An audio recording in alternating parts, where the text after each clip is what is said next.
پاکستان میں عید کے چاند سے متعلق پیشن گوئی پاکستان میں عید کے چاند سے متعلق پیش گوئی سامنے آ گئی۔ ماہرین کے مطابق 20 اپریل کو عید کا چاند نظر آنے کا امکان نہیں ہے اور عید الفطر 22 اپریل بروز ہفتہ کو متوقع ہے۔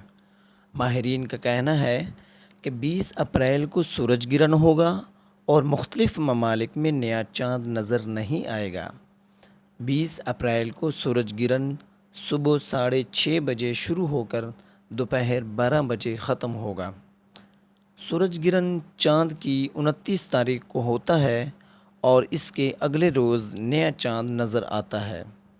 شوال کے چاند کی رؤیت کے لیے ہلال کمیٹی کا اجلاس 20 اپریل کو اسلام آباد میں ہوگا۔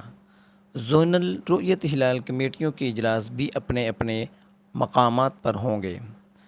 عید الفطر 30 روزے مکمل ہونے کے بعد بروز ہفتہ 22 اپریل 2023 کو منائی جائے گی۔